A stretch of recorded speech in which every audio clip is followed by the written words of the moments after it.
Bienvenue dans mon podcast Intuition créative.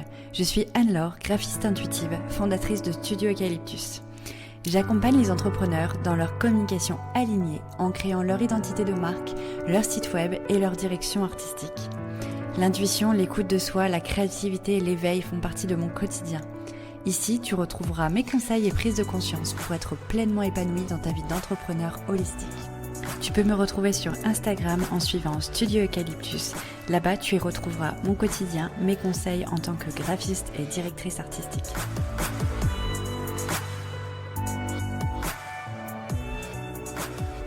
Hello, j'espère que tu vas bien. Je suis ravie de te retrouver dans un nouvel épisode de mon podcast Intuition créative. Aujourd'hui, je vais te dire comment mon hypersensibilité est devenue ma force dans mon business. Effectivement, c'est un sujet qui sort un petit peu des sujets habituels concernant l'identité visuelle, les sites internet, etc. Mais là, on va vraiment parler plutôt d'état d'esprit, d'état d'être, d'état de vivre. Et très souvent, c'est un sujet sur lesquels je discute beaucoup avec mes clients, avec mes proches, etc.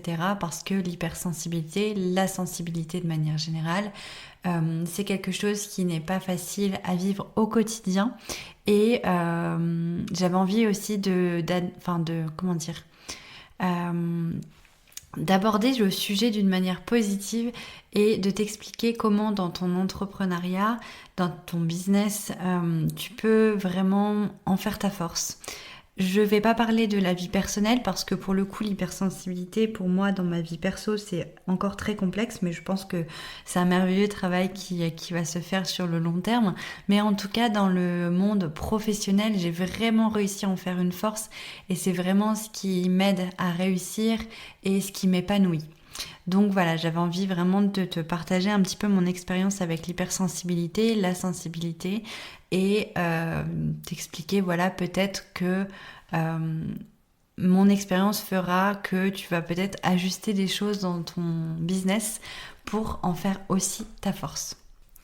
Donc pour commencer, j'aimerais te faire un peu un état des lieux concernant mon hypersensibilité perso depuis l'enfance et puis aussi dans le salariat.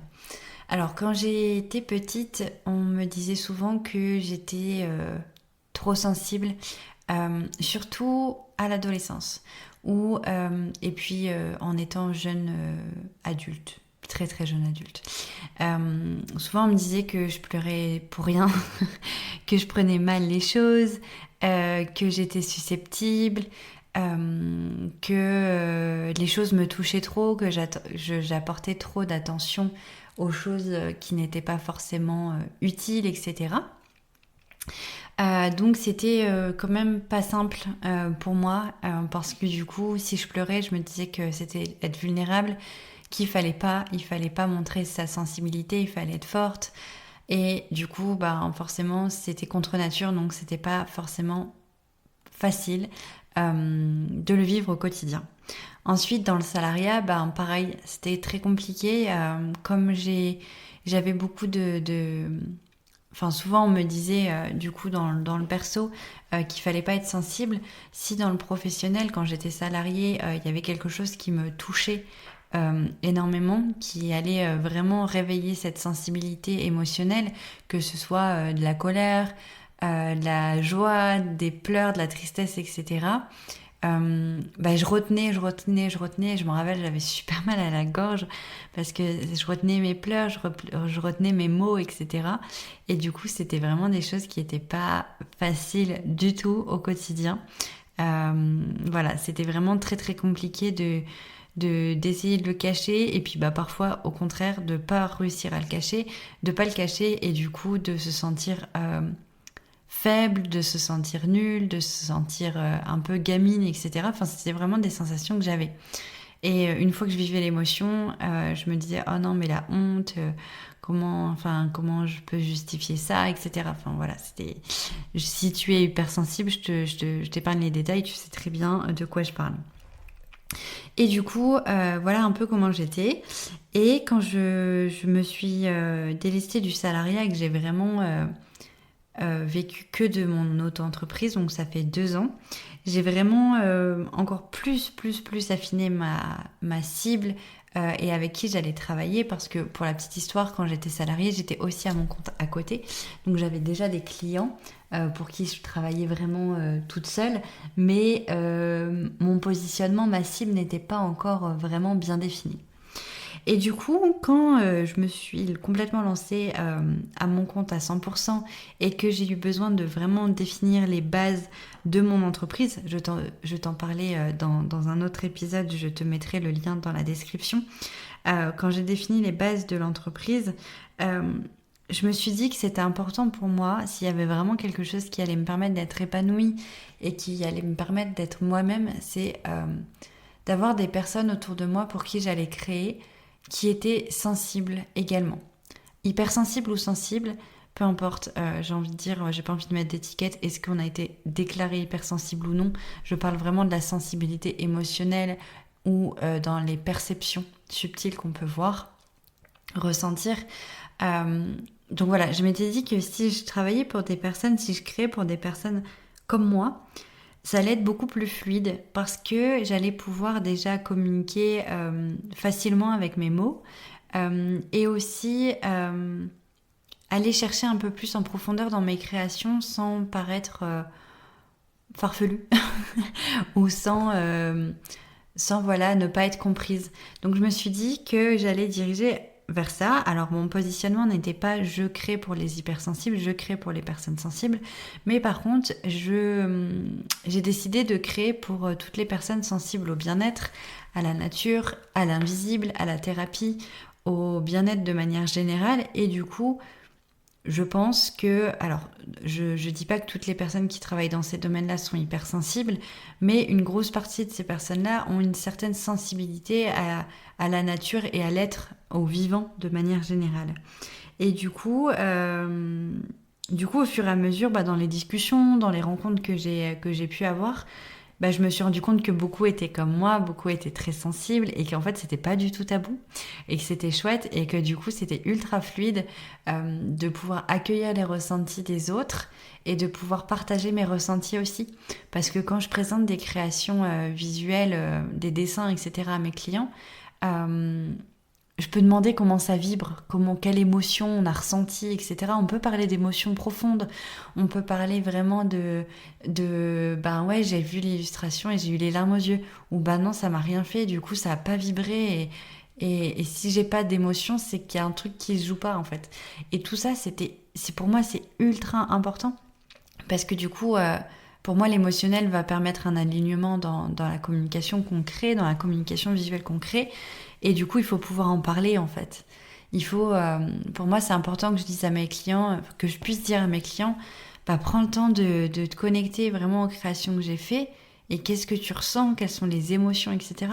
Et les personnes qui sont pas vraiment sensibles, elles vont pas vraiment vibrer émotionnellement en fait quand elles vont voir mes créations. Et ça marche aussi avec la nature, hein. Il y a des personnes qui vont être plus ou moins sensibles au visuel, qui vont voir un paysage et qui vont se dire ouais c'est sympa, et d'autres qui vont avoir les larmes aux yeux tellement que le paysage il les percute. Et c'est pareil du coup quand je présente mes créations, et moi c'est ce que je vis au quotidien, donc c'est vraiment très très important pour moi. Et du coup, en fait, mon monde professionnel, mon entreprise et tout ce que je propose à mes clients, on crée en fait un lien avec mon hypersensibilité beaucoup plus doux, pardon, que dans ma vie personnelle. Du coup, je collabore vraiment avec harmonie, avec bonheur, et je comprends du coup un peu plus qui je suis, ma façon d'être.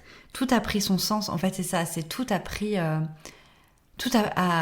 pris sens quand j'ai vraiment donné toute mon énergie pour Studio Eucalyptus, qui est mon entreprise de graphisme et de direction artistique.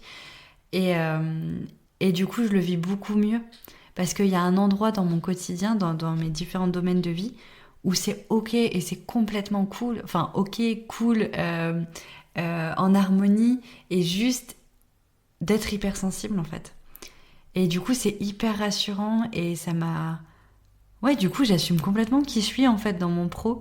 Et cette sensibilité va me permettre aussi d'aller chercher en profondeur chez les personnes que j'accompagne en création d'identité visuelle ou autre, d'aller chercher avec cette sensibilité le petit mot qui est ressorti, qui a généré une émotion dans notre discussion, ou quand je pose toutes mes questions d'introspection, et pour que je sois en immersion dans l'entreprise de mes clients, quand je vais parler de lieu de ressourcement, etc., si la personne, elle me dit que c'est la mer qui l'inspire, et moi, la mer va faire ressortir en moi certaines émotions qui vont me permettre de créer. Mais c'est ma sensibilité qui me fait sentir ces émotions-là et me plonger dans cet univers qui est l'univers de mes clients. Et du coup, c'est vraiment pour moi vraiment une force qui est juste merveilleuse et qui me permet de réussir dans ce que je fais et de vivre en harmonie en fait avec qui je suis pour mon entreprise en fait, au profit de mon entreprise. Donc c'est pour ça que j'ai nommé cet épisode mon hypersensibilité et ma force dans mon business. C'est parce que j'ai créé en fait mon entreprise autour de ça. C'était pour moi quelque chose qui prenait tout mon être, et du coup comment le mettre à profit de manière positive, en créant une entreprise qui est en accord avec ça tout simplement, et des offres qui sont en accord avec ça, et un persona, un client de cœur qui est en accord avec ça en fait. Donc voilà, pour t'expliquer un peu pourquoi c'est ma force dans mon business. Et voilà, je voulais juste rappeler que c'est pas acquis sur tous les points, sur tous les domaines de ma vie. Mais c'est ok, parce que déjà sur une grosse partie de ma vie ça va mieux, parce que c'est devenu une force comme je le disais. Et puis sur le perso ça avance doucement. Et je pense que du coup le bien vivre dans le pro m'aide dans le perso. À pouvoir vraiment collaborer et être en belle colocation aussi avec mon hypersensibilité et l'accepter et comprendre qui je suis. Donc voilà, j'ai fait le tour un peu de tout ce que je voulais te dire par rapport à ça. J'espère que ça a pu peut-être éveiller des choses en toi, et peut-être que tu vas pouvoir ajuster des choses dans ton persona ou dans ta façon de faire, dans ta façon d'entreprendre, pour mettre ton hypersensibilité en point positif et pas en point négatif, comme on peut souvent le vivre quand on la découvre. Donc voilà.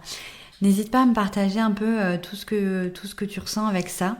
N'hésite pas aussi à me partager comment toi tu en as fait ta force, dans quel domaine tu en as fait ta force, si c'est plutôt professionnel ou personnel, et si c'est professionnel, comment, quelle est ta force du coup, qu'est-ce que tu proposes à tes clients qui va justement mettre en avant cette sensibilité. Je serais ravie de pouvoir partager ça avec toi. Et puis merci beaucoup pour ton écoute, merci beaucoup pour ton soutien. N'hésite pas à partager aux hypersensibles ou aux sensibles cet épisode, et j'ai hâte de te retrouver dans un autre épisode sur Intuition Créative. Merci beaucoup pour ton écoute, à très vite. Merci beaucoup d'avoir écouté cet épisode, j'espère qu'il t'aura plu. En tout cas, si c'est le cas, n'hésite pas à t'abonner à mon podcast, noter, partager et commenter cet épisode. Et si tu souhaites retrouver plus de conseils au quotidien et suivre mon aventure, n'hésite pas à me suivre sur Instagram au nom de Studio Eucalyptus. Si tu as besoin de communication alignée, n'hésite pas également à réserver un appel découverte avec moi. Je t'accompagne dans la création de ton identité de marque et de ton site internet. Je te remercie encore 1000 fois en tout cas d'avoir écouté cet épisode. Je te souhaite une excellente et rayonnante journée. À très vite dans un nouvel épisode. C'était Anne-Laure, graphiste intuitive, fondatrice de Studio Eucalyptus.